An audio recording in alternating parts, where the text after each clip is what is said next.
Hi, I'm Michael Burrows. I've been an anxiety specialist for the last 11 years, and over that time, I've been fortunate enough to help thousands of people with their anxiety. Now today, I'm going to cover something highly requested as it gives a meatier picture of what anxiety's really like. I'm going to cover a real case study with identifying information removed. You'll get to hear about what it's like to have this particular kind of anxiety, what brought it about in the first place, and what was maintaining it, and what treatment looked like. Sam had been trucking along okay in his mid-30s until this last year. Business had been hectically busy, baby number 2 is on the way, and there's intense discussions with the wife about moving over to Australia.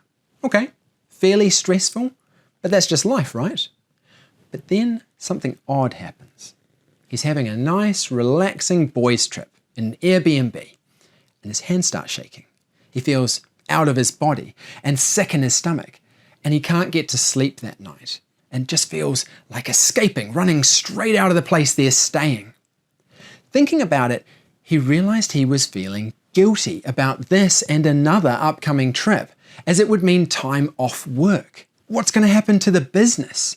Am I doing enough work? From then on, he starts to have a panic attack every day. He worries about the panic attacks getting in the way of work.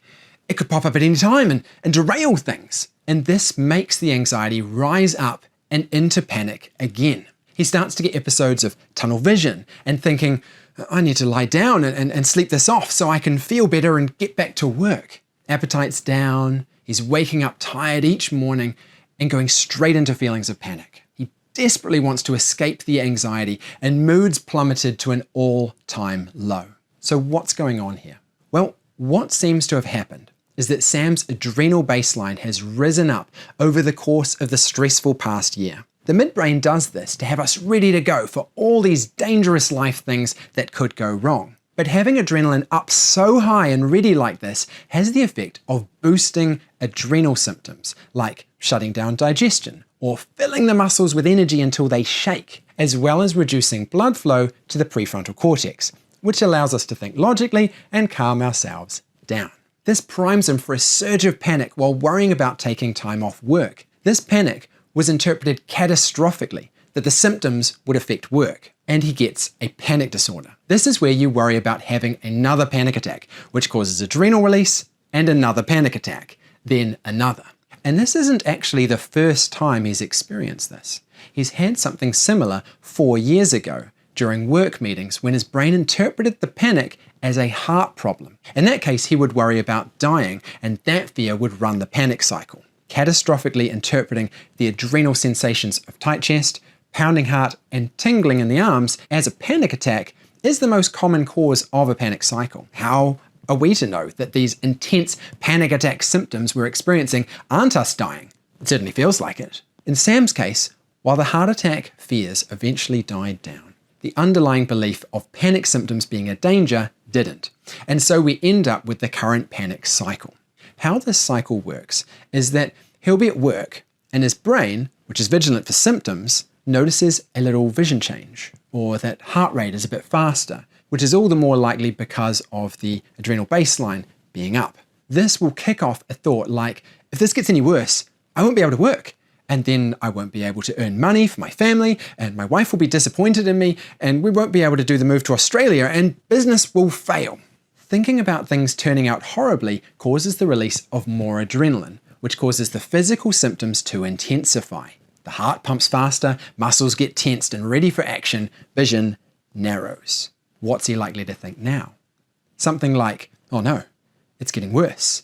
I'm going to need to take the rest of the day off, which causes the release of more adrenaline. This cycle was keeping the panic attacks popping up day after day after day. So what did we do?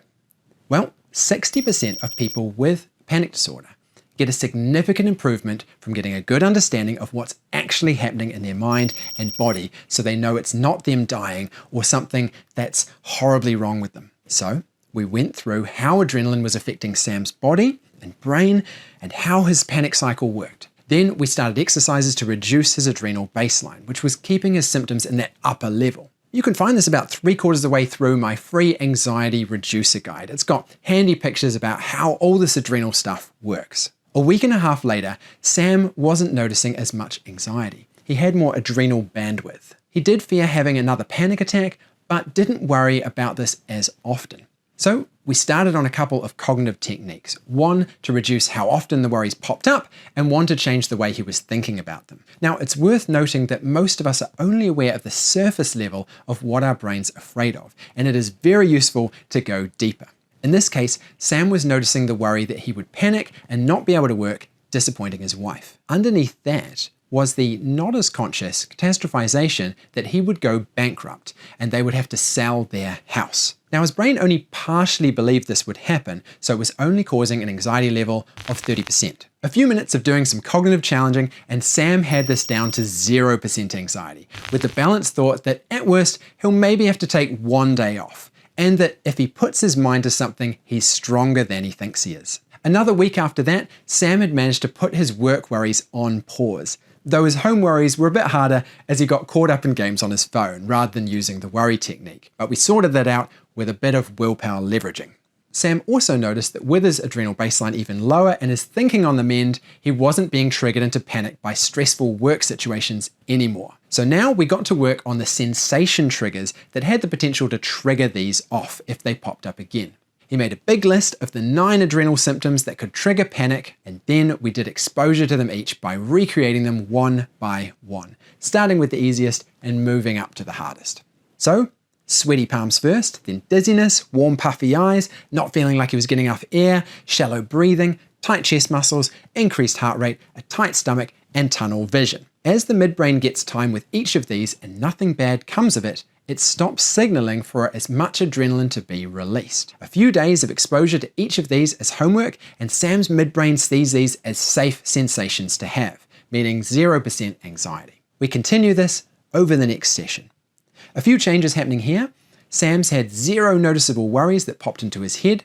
He had a talk with his wife and she's fine with relaxing the timeline for moving to Australia. And he finds he's got the capacity to start scheduling in some regular exercise and tasks around the house, like selling excess junk. Now, over this week, he did have a wake up at 4 a.m. with panic symptoms after having a few beers with friends. Common with panic fears, as alcohol brings up some odd, unpleasant sensations. But he found he was able to let it go and go back to sleep. We do our 6th and final session 2 weeks after that. Sam's going really well, no anxiety anymore as far as he's concerned, which is good timing as it's only a month until the baby's due. We cover what to do if panic pops up again, finish the last couple of sensation exposures, and top it off with some hyperventilation to show the midbrain that even sensations that are a bit more intense are safe. And that's treatment all done for Sam. It's always a bit awkward, not feeling like it's right to say, "See you later." It's like, "Hope I never see you again," but in a good way, because your anxiety is all good now. So that's what was going on with Sam, and how he went from panic disorder to no anxiety in 6 sessions. If you liked this case study style, please let me know in the comments, and then maybe I'll do more of them.